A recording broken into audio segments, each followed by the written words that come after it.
기도하겠습니다. 사랑의 하나님 아버지, 감사드립니다. 주님의 백성들은 오늘 또 주의 성전으로 불러주신 것을 감사합니다. 여러 가지 사건과 사고 많은 이 세상에서 저희들을 보존하여 주시고 죄와 사망과 저주와 사탄에서 우리를 구원하여 주신 은혜에 감사드립니다. 오늘 또 심령이 가난한 자가 되어 하늘의 복, 천국의 축복을 소유하는 자들이 다 되도록 은혜 베풀어 주옵소서. 너희는 세상의 소금, 세상의 빛이라고 주님 말씀해 주셨는데 썩어져가며 부패해져가는 이 세상 풍조에서 방부제 역할을 잘 감당하며 어두운 시대에, 흑암의 시대에 주님의 참빛을 비추는 주의 백성들 되게 하옵소서. 예수님의 이름으로 기도하옵나이다. 아멘. 잘 오셨습니다. 샬롬. 옆에 분과 인사하겠습니다.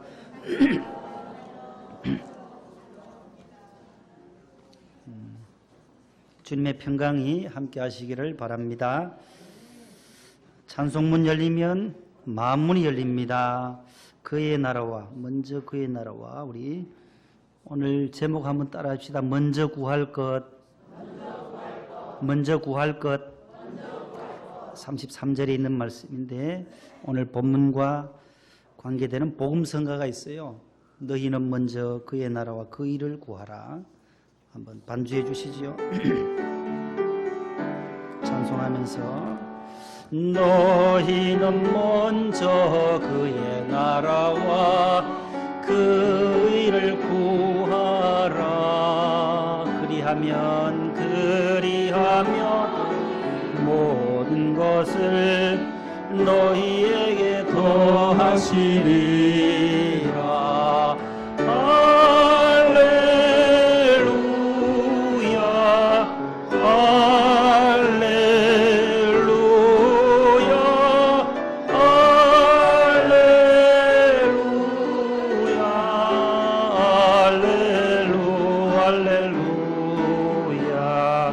사람이 떡으로만 살 것 아니요 하나님 말씀으로 그 입의 말씀으로 살리라. 할렐루야 할렐루야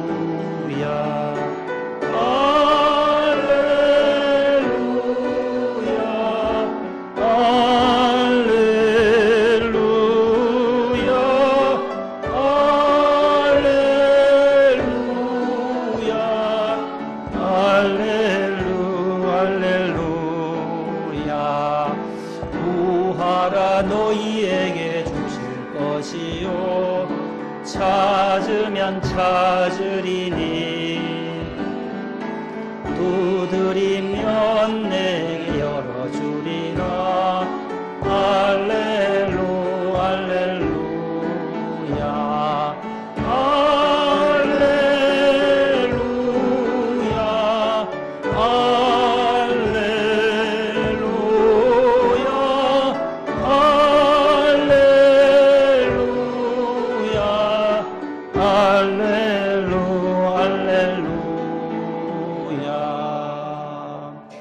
할렐루야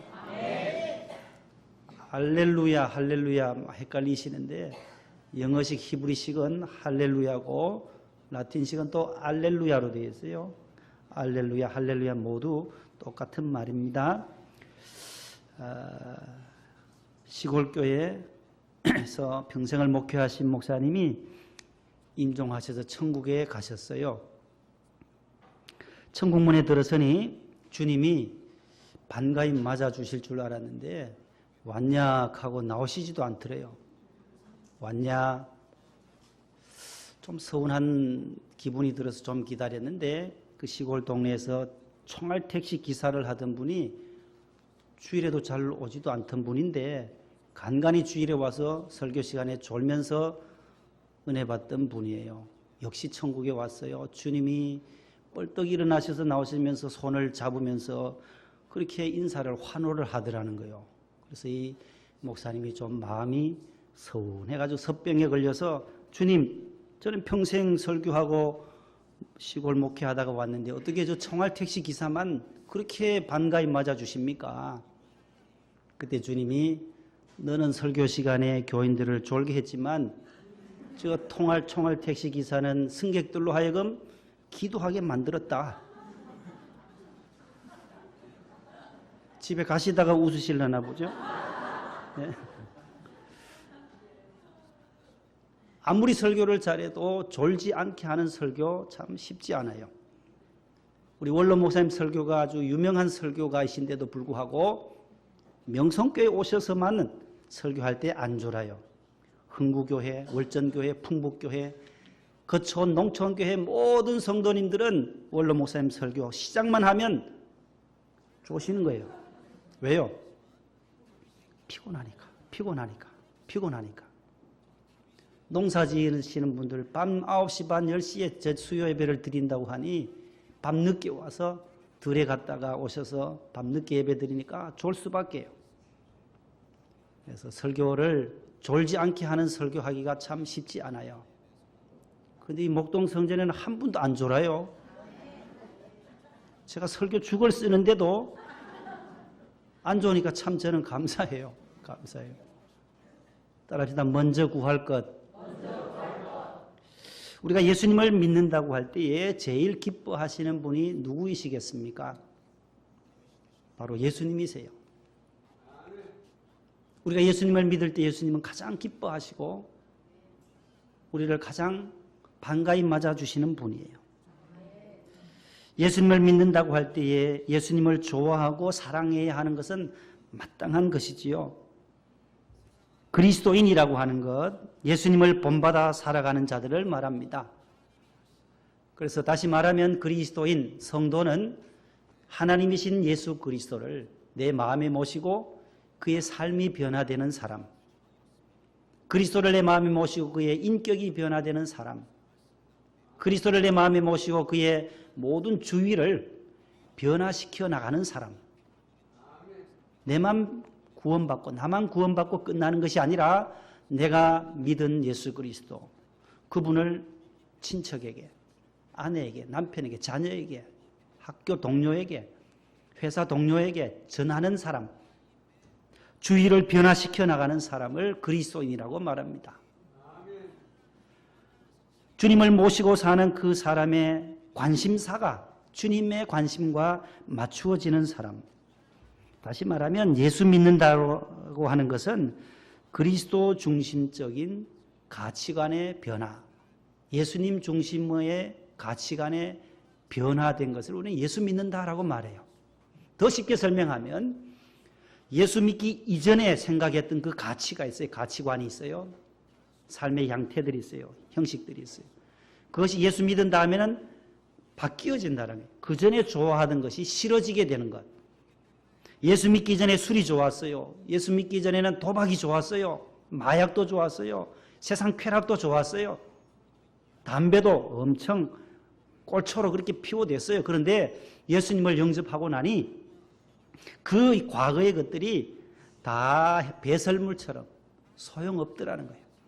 더 귀한 가치, 진주와 같은 보물과 같은 예수님을 받아들였기에 그것은 하찮은 것이란 하찮은 것. 아무 소용없는 무용지물이라는 거예요. 담배나 마약이나 술이나 이런 것들은 내게 그렇게 가치가 없다. 그렇게 가치관이, 관심사가 바뀌어진 사람을 예수 믿는다라고 말해요. 예수 믿는 것은 취미생활이 아닙니다. 적당히 예수님을 따라가는 것도 더더욱 아닙니다. 예수 믿으면서 우리가 예수님의 관심사가 어디에 있는지, 예수님의 우선순위가 어디에 있는지, 예수님이 좋아하시는 것이 무엇인지를 깨닫고 그분의 삶을 본받아 따라가는 것이 바로 그리스도인의 삶입니다. 그리스도 중심적인 가치관의 변화란 이렇게 구세주를 고백하고 난 후에 이전의 것들이 싫어지게 되고 이제는 주님이 좋아하시는 것을 나도 좋아하고 주님의 시선이 머무는 곳에 나의 시선도 고정되고 주님의 관심이 곧 나의 관심이 되는 것이 가치관이 변화된 모습이라고 할 수가 있습니다. 신약 성경 예수님에 대한 그 내용들인데 예수님이 탄생하시고 예수님이 신약 성경을 우리가 계속 읽어 나가노라면 예수님의 관심사가 어디에 있느냐를 발견하게 됩니다. 그것을 빨리 캐치해야 된다는 거죠. 예수님의 관심사는 무엇이었겠습니까? 그것은 바로 사람이었다는 거예요. 동물도 아니고 애완동물도 아니고 예수님의 관심사는 오로지 사람이라는 거예요. 영혼이라는 거예요. 많은 사람들을 만나십니다. 38년 된 병자, 12회를 혈루증을 앓던 여인, 중풍병자, 나환자, 나면서부터 소경된 자를 다 만나시면서 회복시켜 주시는 거예요. 치료해 주시는 거예요. 사람 만나는 것을 귀히 여긴다는 거예요. 요즘 사람 만나는 거 싫어하고 사람 보다가도 애완동물이 더 좋아진다면 그것은 분명 문제가 내 안에 있다라는 거예요. 물론 애완동물 귀하지요. 그러나 사람보다 귀할 수는 없다라는 거예요. 사람이 귀한 거예요. 영혼이 귀한 거예요. 한 영혼이 귀한 거예요. 천하보다도 귀한 거예요. 내가 친구를 바라볼 때, 구역 식구들을 바라볼 때, 자녀를 바라볼 때, 옆에 계신 성도님들을 바라볼 때에 그 안에 계신 하나님의 영, 하나님의 형상대로 지음받은 사람, 하나님이 사랑하시는 분이다라고 생각할 수 있을 때에 우리 안에 천국이 이루어진다라는 거예요. 그런 마음으로 옆에 분을 한번 바라보세요. 하나님의 형상으로 보이시는지, 이분이 하나님이 예수님이 사랑하시는 분으로 보이시는지. 뭐 이런 분이 옆에 앉아 있냐? 깜짝깜짝 놀라면 안 되는 거예요. 그건 분명히 내 안에 문제가 있는 거예요. 가정에 가서도 자녀들이 보기 싫어지고, 아내의 얼굴이 보기 싫어지고, 부모님의 얼굴이 보기 싫어지고, 동료의 얼굴이 보기 싫어지고, 친구의 얼굴이 보기 싫어진다면 분명 내 자신의 문제가 있다라는 거예요. 이 안에 미움이 있고 시기가 있고 질투가 있어서 그렇게 좋게 보여지지 않는다라는 것이죠. 내 안에 사랑이 넘치고 주님의 은혜가 있고 기쁨이 넘치면 이웃을 바라볼 때에 좋게 보는 거예요. 저 영혼도 구원받아야 할 존재구나. 저 사람도 하나님의 자녀구나. 하나님의 딸이구나. 이렇게 받아들여질 수가 있게 되는 겁니다. 아버지, 어머니의 얼굴, 형님의 얼굴, 동생의 얼굴, 누나의 얼굴, 언니의 얼굴들이 보기 싫어지기 시작한다면 내 안에 분명히 문제가 있는 것입니다. 사랑의 마음으로 대하게 될 때에 우리는 주님의 제자가 될 수가 있는 것입니다. 오늘 마태복음 6장 오늘 본문은 예수님께서 사랑하는 제자들에게 말씀하신 산상수훈, 산상보훈, 산상설교 가운데 한 부분을 읽었습니다. 신약성경 시작되는 이 마태복음 5장과 6장과 7장을 말해서 이 세 장을 따라합시다. 산상수훈, 산상보훈, 산상설교라고 불러요. The Sermon on the Mount, 산 위에서 하신 말씀이라는 거예요. 산상설교. 마태복음 5장 1절에 예수께서 산에 올라가 앉으시니 제자들이 나온지라. 입을 열어 가르쳐 이르시되 심령이 가난한 자는 복이 있나니 천국이 그들의 것이며 애통하는 자도 복이 있어요. 그들이 위로를 받아요. 온유한 자가 땅을 기업으로 받아요. 의해지르고 목마른 자가 배부름을 받을 거예요. 긍휼히 여기는 자가 긍휼히 여김을 받게 되고 마음이 청결한 자, 마음이 깨끗한 자가 하나님을 볼 수 있다고 말씀해요. 화평하게 하는 자는 하나님의 자녀라고 하나님의 아들이라고 불리워지게 될 것이다. 의를 위하여 박해를 받은 자도 복이 있는데 천국이 그들의 것이다. 이렇게 8가지 복을 말씀을 하고 7장 29절까지 계속해서 예수님의 말씀이 이렇게 111구절이에요. 5장, 6장, 7장의 모든 절수를 합치면 111구절. 다른 데는 내 제사함 받았느니라 한 절로 끝나버려요. 예수님이 이렇게 한 곳에서 많은 설교를 한 곳은 여기밖에 없어요. 그러니까 이 말씀이 얼마나 귀하고 귀한지 몰라요. 영국의 대형 박물관에 있는 모든 보물을 다 팔아가지고도 산상보훈관은 바꾸지 않겠다라는 거예요. 그 보화보다가도 박물관에 있는 그 모든 귀중한 것보다가도 천국의 보배로운 말씀, 예수님의 말씀이 5장, 6장, 7장이 가장 귀하고 빛나는 보석과도 같은 말씀이다라는 것입니다. 오늘 이 산상수훈 가운데 6장에서 25절부터 예수님이 2가지를 말씀해요. 따라합시다. 염려하지 말자. 먼저 구하자. 이 2가지는 오늘 핵심적인 내용이에요. 어떤 할아버지가 강가에서 낚시를 하고 계셨어요. 얼마나 잘 낚으셨는지 잘 잡으시는지 지나가던 한 청년이 보고 너무 신기해서 할아버지에게 여쭈어요. 할아버지 어떻게 그렇게 고기를 잘 낚으세요? 너무 잘 잡으시네요. 그렇게 여쭈니까 4가지 비결이 있다네 하면서 말씀을 그 청년에게 일러주기를 첫 번째는 한눈 팔지 말 것. 한눈 팔지 딴 데 보다가 놓친다는 거예요. 물었던 것이 도망가 버리고 하니까 집중이란 거예요. 컨센트레이션이라는 거예요. 집중해라. 두 번째는 미끼를 잘 사용해라. 물고기가 뭘 좋아하는지 물고기가 이 강에 있는 물고기가 좋아하는 미끼를 사용해야 되는 거예요. 필요, 니드라고 니드. 미끼에다가 이걸 컵을 달아가지고 내려놓으면 물고기가 물을 수가 없잖아요. 좋은 미끼를 사용해라. 세 번째는 인내하고 잘 기다리라. 기다릴 것. 인내하지 못하고 넣자마자 들고 넣자마자 넣으면 이거 한 마리도 못 잡아요. 밤새도록 해도 못 잡아요. 넣었다 뺐다 넣었다 뺐다 하면 이거 어떡하겠어요. 오래 기다리라. 네 번째는 적당한 기회가 왔을 때는 그 기회를 놓치지 말고 잘 포착하라. 거기 쏙 내려가면 물었다는 신호니까 빨리 낚아채라는 거예요. 그 청년이 할아버지에게 아이고 할배요 그거는 다 아는 상식이잖아요. 뭐 다른 거 없으세요? 그때 할아버지 대답하기를 마지막이다. 이대로 실천할 것. 다 알아도 실천 안 한다는 거예요. 다 알아도. 실천 능력이 없어요. 성공의 비결 누구도 다 알아요. 건강의 비법 비결 다 알아요. 인터넷을 통해서 건강 어떻게 하면 건강 무엇을 먹어야 건강한지 어떻게 해야 잘 되는지 다 알아요. 그러나 실천 능력이 부족해서 실패한다라는 거예요.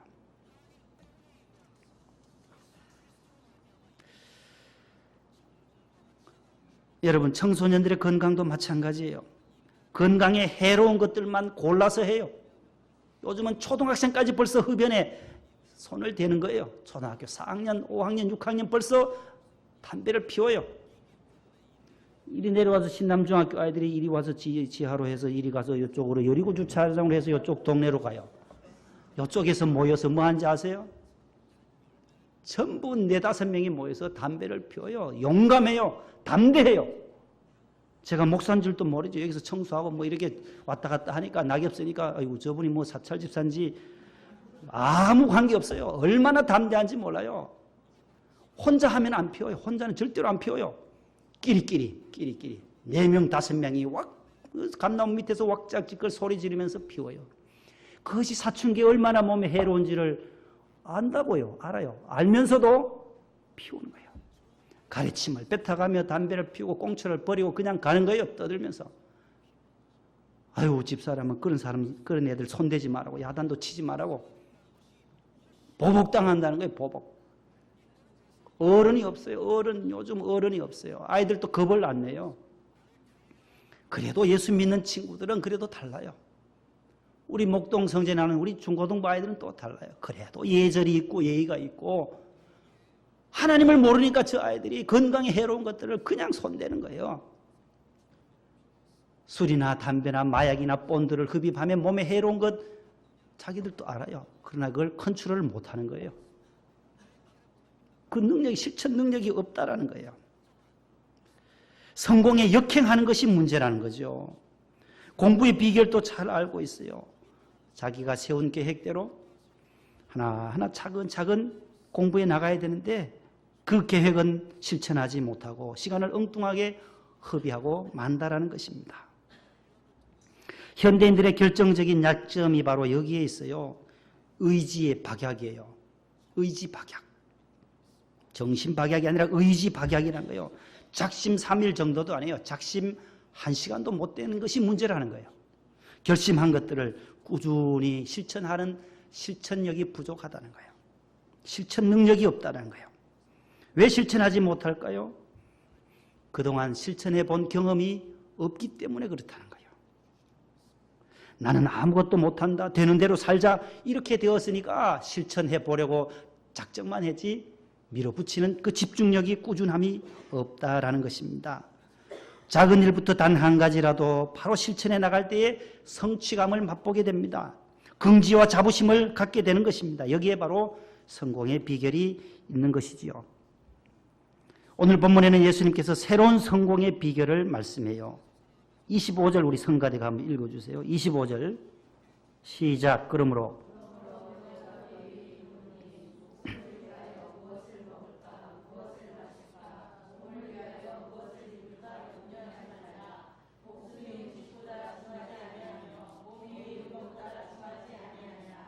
여기 염려라는 말이 오늘 25절로 마지막까지 6번이나 등장해요. 성공함에 있어서는 따라합시다. 염려하지 말자. 염려하지 말자. 참 이게 귀한 말씀이에요. 염려해서는 안 된다라는 거예요. 왜 염려하지 말라고 해요? 염려한다고 해서 그 키를 한 자다 더 할 수도 없다. 이 키라는 헬리키아라는 이 히브리 헬라어 단어는 키라고도 번역이 되고 어떨 때는 수명, 목숨으로도 번역이 돼요. 키라고 번역하면 너희가 염려한다고 해서 키를 한 30cm, 40cm를 더 크게 할 수 있느냐 없느냐? 없다라는 거고, 수명, 목숨으로 번역할 경우는 너희가 염려한다고 너의 목숨을, 수명을 한 120세, 150세 살고 싶다고 계속해서 염려한다고 120 사는 게 아니다라는 거예요. 염려하지 말고 주님께 맡기라는 거예요. 근심, 걱정, 염려는 다 주께 맡기라. 성경이 그러잖아요. 베드로전서 5장 8절 말씀에 너희 염려를 다 주께 맡기라. 이는 그가 너희를 돌보심이라. 너희 행사도 맡기고 내 짐도 맡기고 내 모든 행사를 여호와께 맡기라는 거예요. 사람은 두 종류의 사람이 있어요. 생각하는 사람과 염려하는 사람. 생각하는 것과 염려하는 것은 다릅니다. 생각하는 것은 창조적이에요. 긍정적이에요. 건설적이에요. 그러나 염려라고 하는 것, 염려하는 사람은 파괴적이에요. 부정적이에요. 항상 절망적이기 때문에 다릅니다. 그래서 우리는 늘 하나님을 생각하는 삶이 되시기를 바랍니다. 그래서 오늘 본문은 염려라고 하는 것은 불필요하다, 필요치 않다, 불필요하다는 거예요. 그래서 예수님이 공중의 새를 보라, 이제 시청각 교육을 하는 거예요. 예수님의 설교의 특징이 바로 시청각 교육이 보여주는 거예요. 들의 백합화를 봐라. 하나씩 하나씩 보여주면서 설명하는 거예요. 보면서 깨달으라고.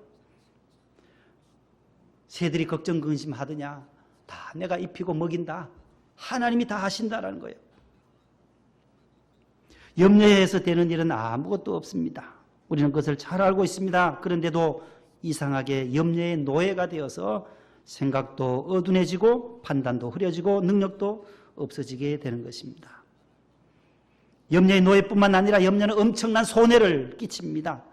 육체적으로 염려는 질병을 가져오게 되고 정신적으로는 어리석음을 줍니다. 모든 지혜를 근심과 걱정과 염려가 빼앗아가 버립니다.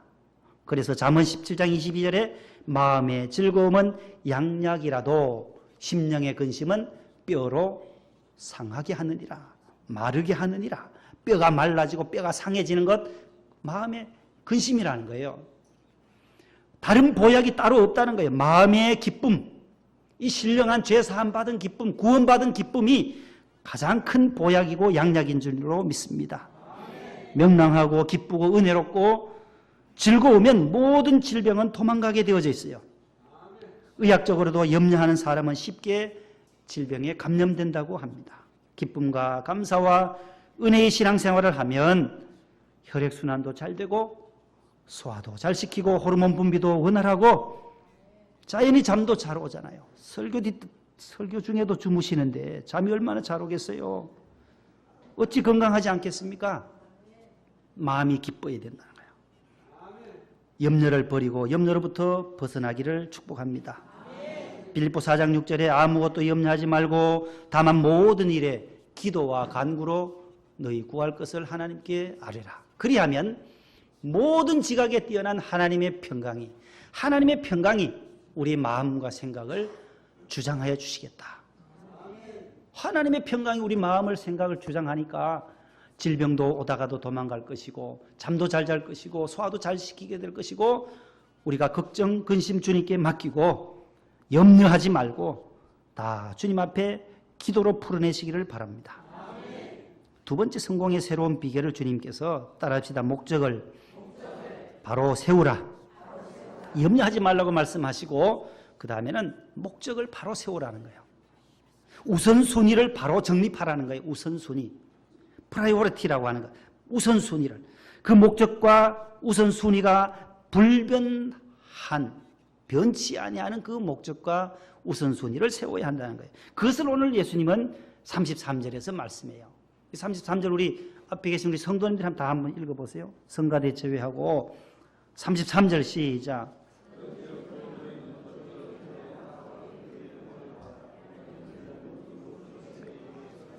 아멘. 뚜렷한 목적을 정해놓고 먼저 first라는 거, first 먼저 구할 것은 하나님의 나라와 그의 의. 하나님이 어디에 관심이 있으며 주님이 어디에 목적을 두고 계시는지 하나님의 나라와 의를 딱 정하고, 내가 예수 믿고 우리 가정이 예수 잘 믿는 가정 되는데 거기에 목표를 두었으면 그 길로 꾸준히 달려가는 거예요. 우리 교회가 하나님의 나라를 위해서, 성결을 위해서 인재를 양성하는 교회로 우리가 목표를 정하면 우리가 어제 중보기도 한 것처럼 하나님 앞에 쓰임받는 교회가 되도록 그것을 위해서 계속해서 달려가는 거예요.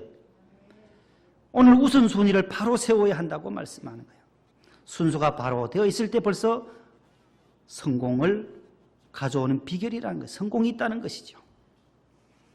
이제 수능이 2달 남지 않게 남았습니다. 여러분들 우리 일생이 시험이잖아요. 모든 일생이 시험과도 같아요.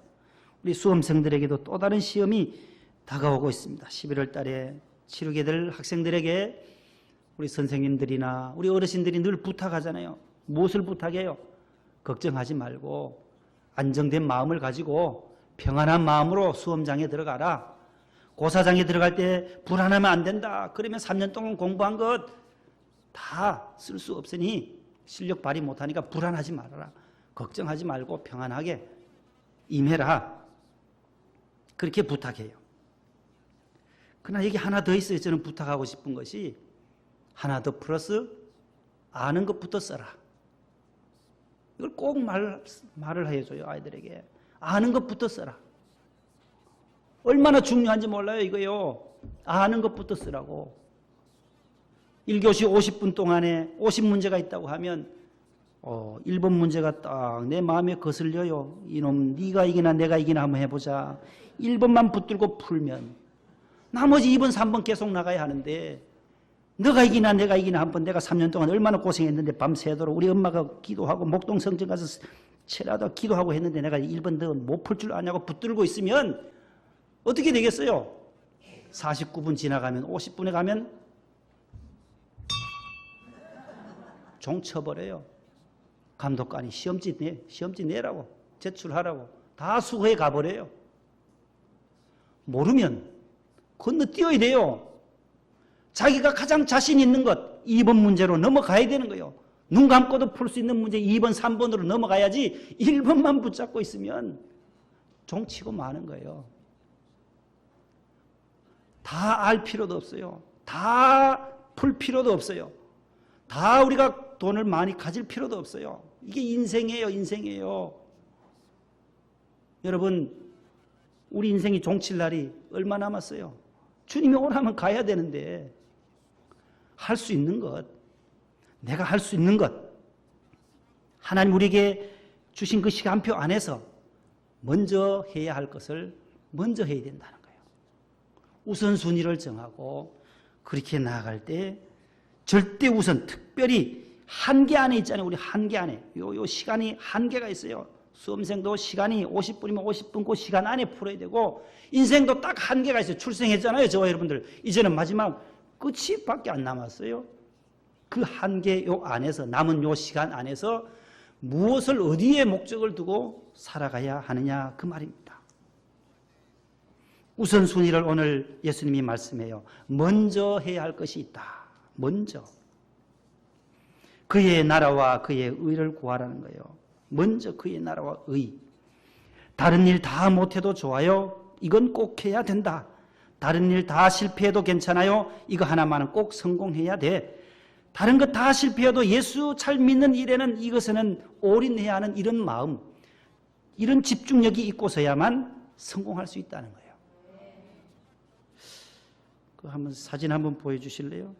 보얀 슬라트라고 하는 청년이 지난 주일에 아주 전 세계를 감동시킨 실검 1위에 떴던 사람이 보얀 슬라트라는 24살 네덜란드 청년이에요. 아주 눈도 머리도 아주 잘생겼어요. 미남이에요 보니까. 저는 닮지 않은 것 같은데 아주 잘생겼어요. 저 친구가 16살 때에 스쿠버 다이빙을 하면서 그 태평양 바다에 스쿠버로 물속에 들어가서 보니 물고기 보다가 플라스틱 부유 물질이 더 많더라는 것을 깨달았어요. 16살 때. 두 개 지나서 18살 때에 오션 클린업이라고 하는 것을 설립해요. 넘겨주세요. 저런 물질들이 온 바다에 덮여 있더라고요. 1조 8천억 개 이상 되는 엄청난 쓰레기들이 떠다니는, 저거는 분해도 안 되고 바다에서 그대로 썩지도 않고 하니, 다음요, 이 친구가 발명가예요. 발명했어요. U자 형태로 된 저 수거장, 600m나 되는 거대한 U자 모양으로 된 수거장치를 만들어요. 개발했어요. 2020년까지 60개를 태평양에 띄우겠다고 하면서 모금을 시작했어요. 393억 원을 모금했어요. 놀라지도 않네요. 억장이 무너지는데 억 하나가 얼마나 많은지 아세요? 억이. 우리 목회자들은 평생 목회해도 1억 못 만져봐요. 1억 못 모아요. 연금 넣고 보험 넣어봐도 1억 만질 수가 없어요. 393억 원을 모금해요. 18살 때. 그래서 24살 되었는데 만들어서 지난 9월 8일 날 태평양에 띄웠다는 보도가 나와서 온 세계가 감동한 거예요. 대단한 청년이다. 그러면서 제가 그 댓글, 우리나라 사람들 댓글을 잘 들어요. 대꾸도 아니고 댓글 아세요? 댓글. 저런 거 밑에 막 이렇게 쓰는 글들이 있어요. 노벨상은 이런 사람한테 줘야 해. 우리 아들하고 많이 닮았네. 잘생겼다 이 말이죠. 코카콜라 이놈들아 지원 좀 해라. 니들이 환경오염 가해자들이다. 모금은 어디서 하냐? 나도 좀 지원하자. 이 친구는 공무원 시험 준비도 안 하나? 우리나라 청년들이 쓴 거예요. 공무원 시험 준비할 때 저 친구는 벌써 저걸 만들었다는 거예요. 대단한 젊은이네. 지구 환경 부분 노벨상을 만들어 수여해야지. 세계 통치권자들아, 이 청년에게 좀 배워라, 배워. 저 쓰레기 태반이 동일본 대지진 때 흘러나간 것일 텐데 일본은 뭐하냐? 연구한답시고 고래들만 잡을 게 아니라 쓰레기나 좀 주우러 다녀라. 멋지다 이 청년. 그리고 이 청년이 성장할 수 있도록 지켜봐준 네덜란드 국가. 이런 청년이 있는 나라는 선진국이다. 24살에 이런 일을 하다니 놀랍고 감동이다. 최고, 너무 멋져. 지구를 살리는 청년, 아자. 진짜 훌륭해요. 마음으로만 지구를 살려야 한다고 생각했는데 이렇게 실천하는 분을 보니 너무너무 감사하네요. 이분은 어느 교회 청년부 학생 같아요.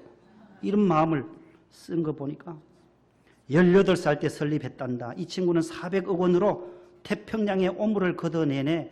대단한 친구일세.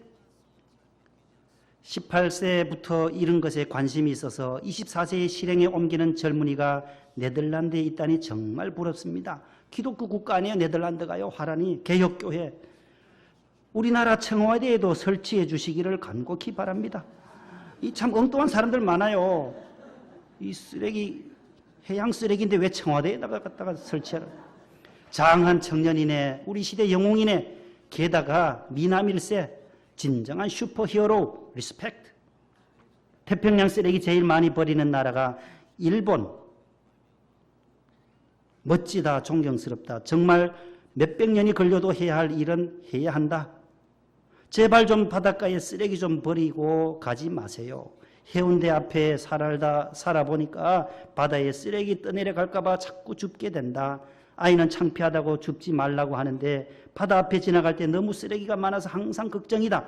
정말 양심도 없이 마구 버려서 바다 앞에 맥주캔, 술병, 일회용 플라스틱, 커피컵, 과자 비닐 쓰레기가 한가득. 거기에 김치랑 단무지 음식물 쓰레기까지 휴 이렇게 써놨어요. 한 분은. 우리나라엔 왜 이런 분이 없을까? 이거이 내가 하려고 그랬는데 이래서 이거이 내가 하려고 그랬는데 진작하지 그러면 자기가 말만 하는 거예요. 실천 능력이 없는 거죠.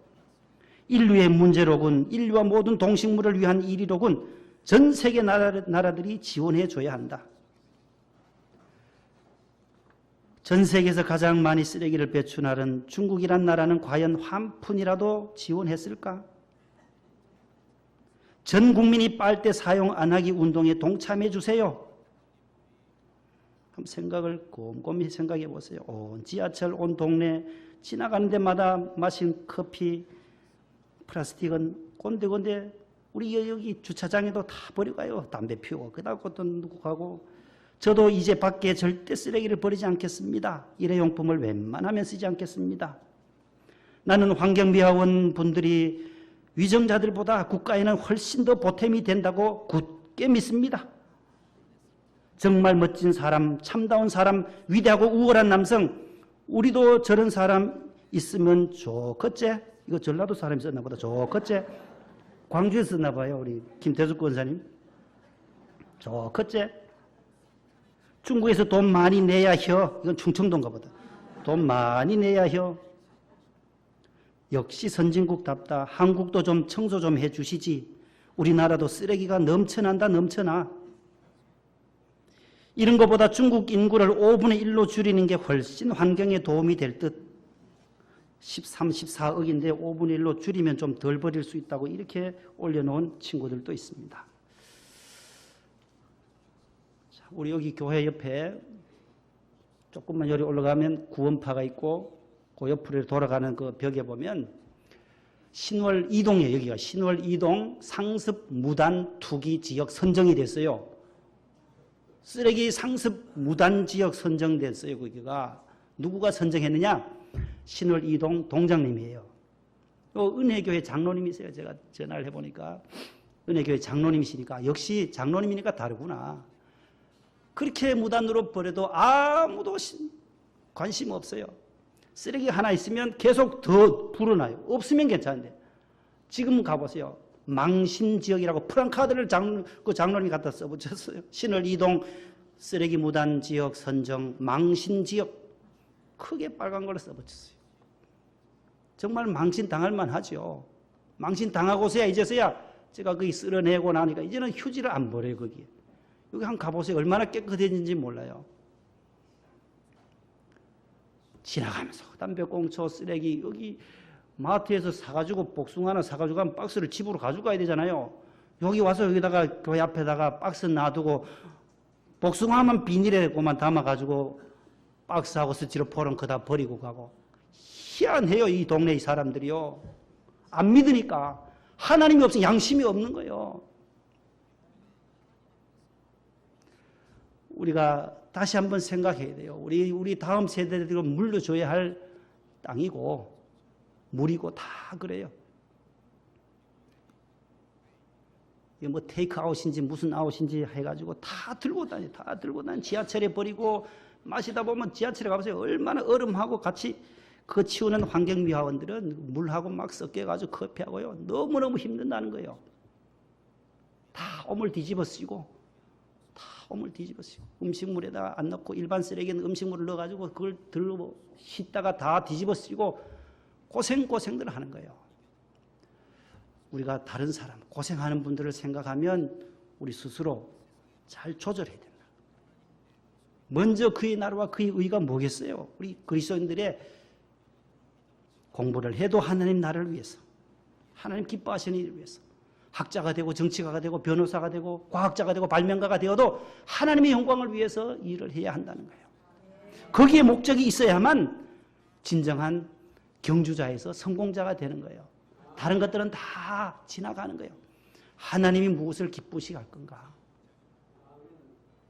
염려하지 말고 하나님 기뻐. 먼저 하나님 우선으로. 공부에 지친 고3 학생이 제가 교육 전도사 할 때에 거의 포기 상태에 있는 학생이 면담을 왔어요. 전도사님, 공부가 인생의 전부입니까? 공부하기 싫다는 거죠. 가만 듣고 보니까 아주 괘씸해요, 이 친구가. 공부가 인생의 전부입니까, 전도사님? 그래서 전부 아니다. 그리고 얘가 뻘짓 놀라는 거예요. 왜요? 제가 정답을 말했기 때문에 그래요. 공부는 인생의 전부는 아닙니다. 그래서 머리를 긁적긁적 끌고 이제 가는 학생을 불러서 공격적으로 물었어요. 너 공부 못하지? 다시 돌아와 앉으라고요. 앉아보라고. 내가 지금까지 공부 좀 하는 친구들은 그렇게 질문하는 사람 한 사람도 못 봤다고. 잘하든 못하든 어느 정도만 해도 그런 질문 안 한다. 너가 지금 공부가 인생의 전부가 아니다라고 물으러 온 것이 너가 그 확신 때문에 그런 거냐, 아니면 공부 못하는 것을 변명하고 핑계하기 위해서 나한테 묻는 거냐. 머리를 벅벅 끌더니만 두 번째라고. 변명하기 위해서 온 거라고. 가라고. 학생은 공부가 인생의 전부인 것처럼 생각하고 공부해야 된다고. 그 시절에는. 여러분, 명작, 화가가 명작을 그리는 것은 자신이 그것이 마지막이라고 생각하고 피와 땀을 다 쏟아서 정열을 쏟을 때에 그 그림의 명작이 나오는, 작품이 나오는 거예요. 무엇을 하든지 오늘 우리가 하루 사는 것, 하루하루 하나님께서 주신 시간 안에 사는데 오늘 우선순위가 뭐예요? 오늘은 주님의 날이니까 주일을 성수하는 것을 최우선으로 둬야 된다는 거예요. 예배하는 일에 최우선으로 두면 하나님이 기뻐하시는 거예요. 우선순위를 잘 정하시기를 바랍니다. 하나님 아버지, 먼저 해야 할 것 염려하지 말고 먼저 하나님 기뻐하시는 일, 그의 나라와 그의 의를 구하는 우리들이 되게 하옵소서. 예수님 이름으로 기도하옵나이다. 아멘.